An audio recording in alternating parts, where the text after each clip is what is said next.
Hello. I wanted to talk today a little bit about the difference between traditional publishing versus self-publishing. That's a question I get asked a whole lot in my work as a book coach and an editor. It's very confusing. A lot of people don't know, why would they self-publish? Why would they want to be traditionally published? So today is a little chat about the differences between the two of them and why you might want to pick one over the other. So traditional publishing harkens back to a time when the world was run by traditional publishing companies. That was the only choice that was available once upon a time. And what happened was there were so many people that wanted to become traditionally published that publishing companies were getting inundated with unsolicited manuscripts from people who really wanted to become a published author.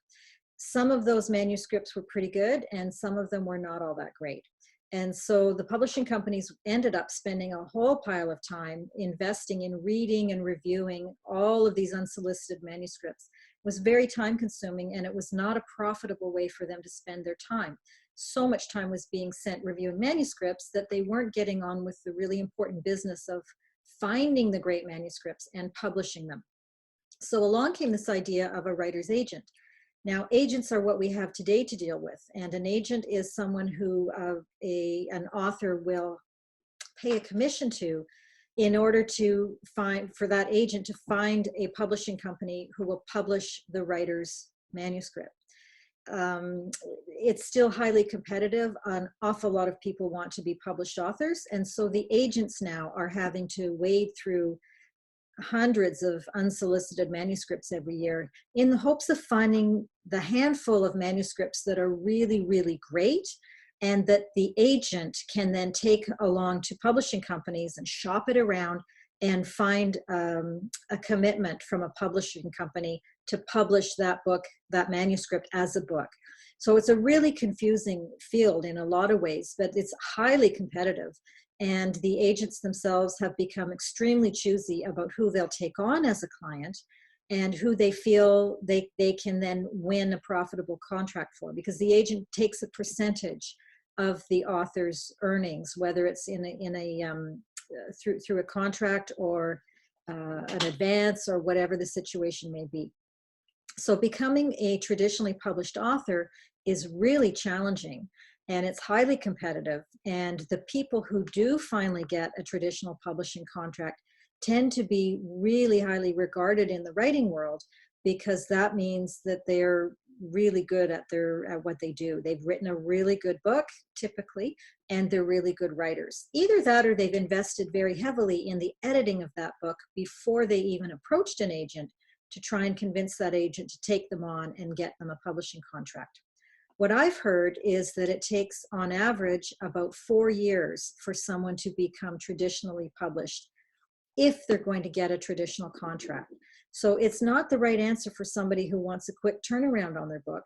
And it's also not the right answer for someone who wants to retain the rights to their book. The traditional publishing companies, they take over the rights to your material. You can still use it in other ways, but in terms of that book that you've written, it is no longer yours to do what you want to do with it. And that's a big stumbling block for a lot of people. The other thing with the traditional publishing contract is that you don't make a lot of money.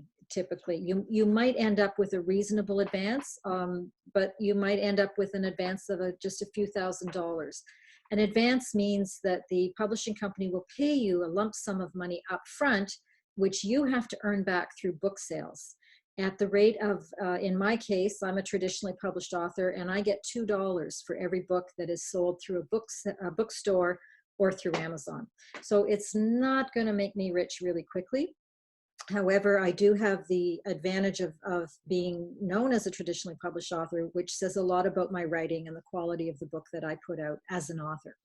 So that's pretty much it with traditional publishing. The other advantage of traditional publishing is that you don't have to do your own distribution. The publishing company takes over all of the distribution for you, so you're not sitting there stuffing books into envelopes every time somebody has purchased a book. So there are a lot of advantages to it, but it isn't the right answer for everybody. The other side of the coin is the self-publishing side of the business. And with self-publishing, you pay your money and your book gets published. and there are virtually no barriers to entry with a self-publishing company. I guess the downside of that is that what has happened is so many people want to write a book and become a published author that they're paying their money to the publishing companies, the self-publishing companies, with absolutely no time and attention being spent on quality.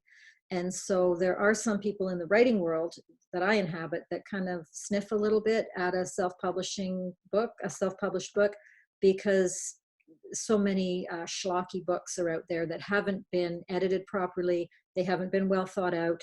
The writer probably, you know, didn't put it together with a lot of care and effort, and the self-publishing company just basically didn't do a great job in protecting them from themselves. So, you know, there's some pros and cons to that aspect of the self-publishing world as well. The good thing about self-publishing is you do retain the rights to your material, so you can do with it whatever you want. It's much better as an alternative, as a revenue generation stream for your business. If you are self-published, you are typically paying for the publication, but then you get a bigger chunk of money when it comes to the sales of your book. You do still have to pay for distribution and shipping, so those are coming off the top of your expenses when you sell a book. But it can be a lot more lucrative than the traditional publishing option. Self-publishing is highly competitive from the self-publishing company's perspective. They all want your business.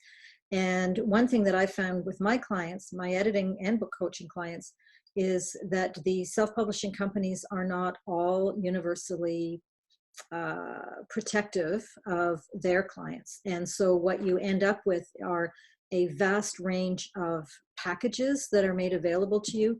There's often kind of confusing language used, and I don't think that's on purpose, but the production of a book tends to be pretty complicated. It needs to be formatted. It does need to be edited. Everybody needs an editor, in my opinion. And the formatting is an issue. There's some file management that goes into creating the ebook that you want to have. Some self-publishing companies will offer an audiobook, very rare, but that is something that might go into part of your package. Some self-publishing companies will want you to take part in their PR program that they make available. They have marketing opportunities. And every self-publishing company has a different set of offers for you. And so wading through all of that can be kind of confusing if you don't know what you're looking for. I had one client that brought me a contract that a self-publishing company had offered to him.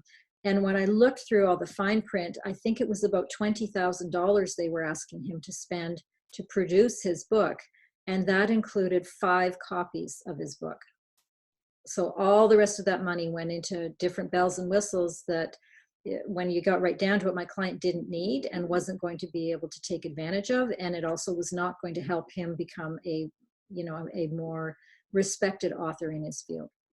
So you have to be very careful of the contracts and the packages that different publishing companies make available. There are some highly reputable companies out there. It's not that they're all out to take advantage of you, but you do need to be very careful. By the way, neither option is wrong. Traditional publishing is not wrong and it's not bad, and neither is self-publishing. Really, it's all relevant to what your goals are for your book. So if you happen to want to make this a revenue generating prospect for you, you're probably not going to want to be traditionally published. If you're very interested in having a high reputation, then it may be worth investing the time and money, because editing is expensive. You're going to need to hire an editor before you even look for an agent, but it may be worth it for you in order to burnish your reputation and be able to say that you're a traditionally published author. So those are the 2 main options. There is a third opportunity, which is the hybrid publishing company. And I think I'll save that one for a separate video, because it's kind of the middle ground between the 2 of them. And it also can be very attractive for people who are wanting to publish a book. So with that in mind, I wish you well and best wishes for great writing. Take care.